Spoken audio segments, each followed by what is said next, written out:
আসসালামু আলাইকুম গাইস, আশা করছি সকলেই অনেক ভালো আছেন এবং আমিও অনেক ভালো আছি। আজকে সকাল সকাল আমি কবুতর খামারে আসছি এবং এসে দেখতেছি প্রচুর বৃষ্টির কারণে আমার কবুতরগুলোর অবস্থা অনেকই খারাপ। দেখতে পারতেছেন আমার কবুতরগুলো কিভাবে ভিজা ভেজা হয়ে আছে এবং আশেপাশেও সব কিছু অনেক ভেজা ভেজা, তাই বৃষ্টির কারণে একটু সমস্যা হয়। এবং বাদবাকি দেখতে পারতেছেন কবুতরগুলো খাবার দিয়ে দিয়েছি কবুতরগুলোকে এবং সবগুলো খাবার খেয়ে বাসায় ফিরে যাচ্ছে।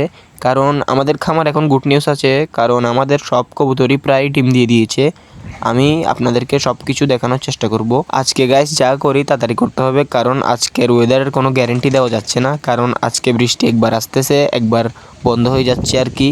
এমনি বাদবাকি আমার কবুতরগুলা ভিতর থেকে ভালো থাকলেও বাহিরে কবুতরগুলা অনেক খারাপ অবস্থা, কারণ আজকে লাগাতার বৃষ্টি হচ্ছে। দেখেন আশেপাশে সব জায়গায় ইয়া হয়ে গেছে, মানে আপনার ওয়েদার দেখেন কালো কালো হয়ে গেছে। দেখতে পাচ্তেছেন কীরকম অবস্থা, যখন তখন বৃষ্টি এসে যেতে পারে, তাই আমার থেকে সব কিছু তাড়াতাড়ি করতে হবে।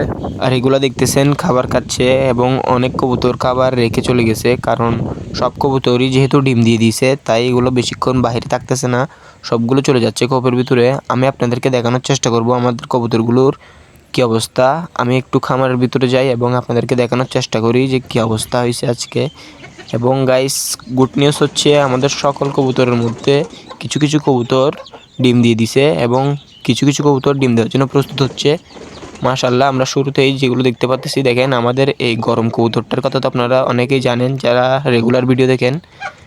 এবং উপরে দেখেন আমার গিরিবাজ কবুতর যেগুলো ভালো ফ্লাই করে, কবুতরগুলো একটা ডিম দিছে, আরেকটা হয়তো আজকে কালকে দিয়ে দিবে, যেহেতু ডিমটা কালকে দিছিল।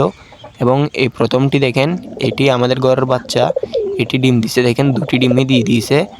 ওদের একটা বাচ্চা রিসেন্টলি বড় হয়েছে। এবং এই কবুতর দেখেন কত গরম, এই কবুতরটা ভিতরে হাত দেওয়া মুশকিল, ওরাও ডিম দিতেছে। এবং আমার এই সুন্দর মাদিটি দেখেন, এটি দাঁড়ান আমি একটু আপনাদেরকে দেখাই ভালোভাবে। দেখেন এটিও ডিম দিতেছে, দুইটা ডিম। মাশাআল্লাহ, দেখতে খুবই সুন্দর লাগতেছে কবুতরগুলোকে। এবং এটা আমাদের ঘরের বাচ্চা, এটাও ডিম দিয়ে দিয়েছে। মাশাআল্লাহ, দেখেন দুটি ডিম সব কোপে। মন অনেক ভালো হয়ে গেছে। এই বৃষ্টির মধ্যে সব কিছু খারাপ লাগলেও এইগুলো দেখে অনেক ভালো লাগতেছে, কারণ আমাদের সব কবুতরই মাশাআল্লাহ ডিম দিয়ে দিছে। বাদ বাকিগুলো প্রস্তুত হচ্ছে। এবং এটা সিঙ্গেল নটটা দেখেন, এটাকেও ইনশাআল্লাহ জোড়া দিয়ে দিব। এবং ওই কবুতরটা দেখেন, এগুলো ডিম দেওয়ার জন্য প্রস্তুত হয়ে যাচ্ছে। আস্তে আস্তে সব কবুতরই ডিম দিয়ে দিবে। মাশাআল্লাহ, দেখতে খুবই সুন্দর লাগতেছে। এবং কিছু কিছু দেখেন টিনের উপর কীভাবে হাঁটতেছে। এবং ওইগুলো সবগুলো আজকে সারাদিন কীভাবে আনন্দ করতেছিল যখন বৃষ্টি হচ্ছে। সবগুলো এভাবে পাখা মেলে শুয়ে থাকছে এবং অনেক মজা করতেছে আর কি। কবুতর কিছু কিছু কবুতরের বৈশিষ্ট্য আছে, কবুতররা যখন গোসল করে না এবং হঠাৎ বৃষ্টি হয় তখন কবুতররা অনেক আনন্দ করে, মানে অনেক। আমি আপনাদেরকে দেখানোর চেষ্টা করব সামনের ভিডিওতে, যদি আজকে কালকের মধ্যে যদি বৃষ্টি হয় আর কি, আমি আপনাদেরকে দেখানোর চেষ্টা করব ওরা কীভাবে আনন্দ করে।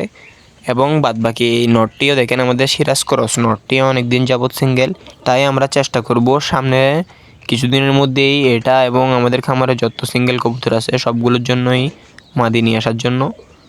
যেহেতু কবুতরগুলো ভালো রেজাল্ট দিচ্ছে বর্তমানে, তাই আমরা চেষ্টা করতেছি কবুতরগুলোকে জোড়া দিয়ে সেটেল করে রাখার জন্য। কারণ জোড়াছাড়া কবুতর মাঝে মাঝে আপনারা দেখবেন, জোড়াছাড়া কবুতর রাখলে অনেক সময় রিস্ক থাকে, যদি ঘরের কবুতর না হয় তাহলে কবুতর অনেক সময় চলে যেতে চায়। এবং জোড়া থাকলে আপনারা নিশ্চিন্তে রাখতে পারবেন। সব থেকে দেখেন সবুজ সবুজ হয়ে আছে বৃষ্টির কারণে। এবং এখানে আমাদের অবস্থা খারাপ, কারণ সব জায়গায় দেখেন পানি পানি হয়ে আছে এবং ভালো লাগতেছে না আর কি। কারণ রোদ উঠলে যখন ভালো ওয়েদার থাকে, দেখেন এখনও বৃষ্টি হচ্ছে, আপনারা স্ক্রিনে দেখতে পাচ্তেছেন, দেখেন বৃষ্টি কিন্তু এখনও হচ্ছে।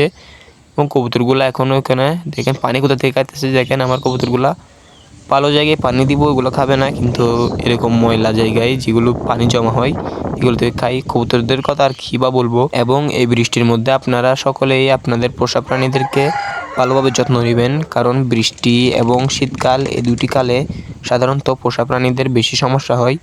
তাই এই দুটি কালে চেষ্টা করবেন কবুতরকে ভালোভাবে রাখার জন্য। বাদ বাকি আজকের ভিডিও এতটুকুই। সবাই ভালো থাকবেন, দেখা হচ্ছে অন্য একটি ভিডিওতে। আসসালামু আলাইকুম।